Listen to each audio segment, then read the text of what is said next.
Kviečiame Jūs pasižvalgyti po Dzūkiją, kur investicijos keičia gyvenimą ir nedidelėse miesteliuose. Pivašiūnai, Alytaus rajonas ir naujas kelių aukštų daugiabutis namas yra išskirtinis ir galbūt toks vienintelis Lietuvoje. Rajone ir manau, kad ir Lietuvoje pirmasis toks atvejis, kada statydami šį socialinį būstą, konsultuodamisi su specialistais, įdiegėm šį geoterminį šildymą. Ir manau, kad šiai dienai galiu pasakyti, kad jisai pasiteisino, kada yra didelis poreikis rajone socialiniai būstui, buvo pastatytas pilnumoj naujas pastatas, socialinis būstas, kuriam yra įrengta 18 butų.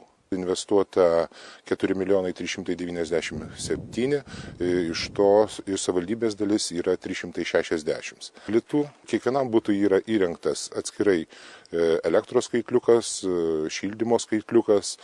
Namui paskirtas administratorius, kuris paskaičiuoja mokesčius, o socialiai remtini žmonės gauna kompensacijas už šildymą ar komunalinės paslaugas, bet įsiskolinusių čia nėra. Ir svarbiausia, kad kasdien nereikia kūrenti krosnies. Mes turim tokią patirtį dėl malkinių, kada kaimiškose vietovėse yra problema dideliam namui apšildinti, reikalinga dideli kiekiai kuro.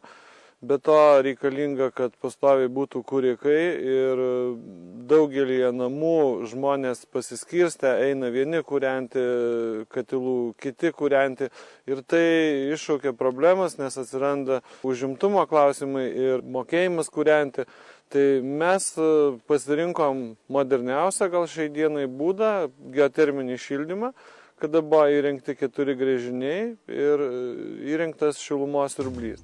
Geoterminis šildymas privačiuose namuose nėra naujiena, tačiau daugiabutyje tai išskirtinis atvejis. Tai buvo iš principo nauja statyba ir galimybės įrengti būtent naujam name, nes rekonstruojant kažkokius tai pastatus atsiranda tam tikrų problemų, arba žemės teritorijos neužtenka, arba, sakykime, geologinės sąlygos neleidžia įrengti to šildymo.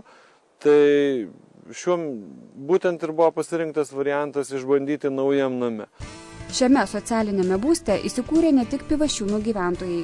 Miestelio naujakuriais tapo suvažiavę ir iš kitų Alytaus vietovių.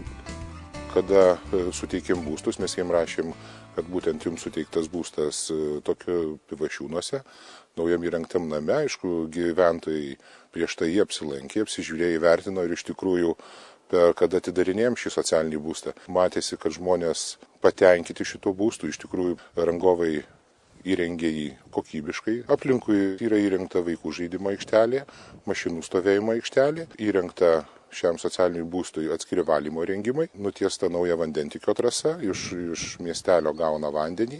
Miestelėje neperseniausiai įrengėm geležinio įrengimus, taip kad šio namo gyventojai ir Pivašiūnų gyventojai gauna kokybišką gerą vandenį.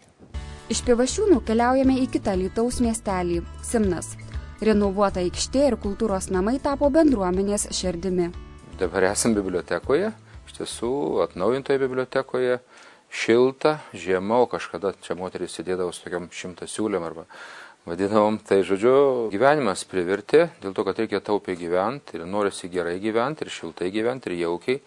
Dėl to buvo labai didelis pastatas, į kurį, kaip sakant, bandėm sukelti, ką tik įmanoma. Kad tas pastatas būtų ne tik tai surenovuotas ir įdėta daug pinigų, bet kad jisai būtų gyvas, kad jisai būtų lankomas gyventojų. Šiandien kultūros namuose veikia jaunimo ir senjorų bendruomenės. Čia įsikurs socialinių paslaugų centras, įrengta repeticijų, diskotekų ir koncertų salės, persirengimo kambariai ir dušai artistams, konferencijų salė, koridorius puošia vietinių dailininkų kūriniai. Į visą šitą pastatą maždaug buvo investuota per 7 milijonus litų. Pagrindinė erdvė iš tiesų yra žiūrovinė salė su maždaug 300 žiūrovų.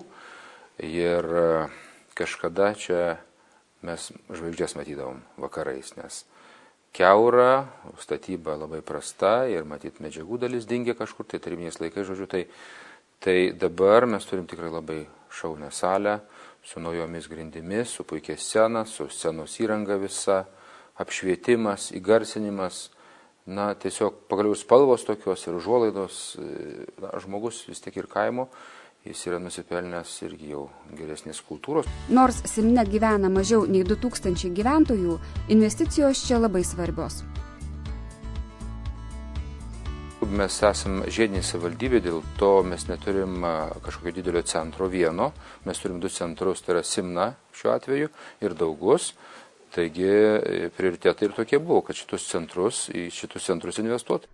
Investicijos ženkliai pakeitė gyvenimo kokybę visame Alytaus rajone. Mūsų biudžetas siekia maždaug 58-57 milijonus, dabar jis yra sumažėjęs. Tai per tuos 3 metus mums pavyko pritraukti apie 80 milijonų litų. Tai kai tokiai savivaldybei, santykinai nedideliai, su 30 tūkstančių gyventojų, tai mums tos lėšos yra, kaip sakant, kaip iš dangaus, tai yra istoriniai dalykai. Aš tikiuosi, aš norėčiau, kad taip kada nors pasikartotų, bet aš bijau, kad tas laikas dar netoj bus ir iš vis ar jisai toks bus, nežinau.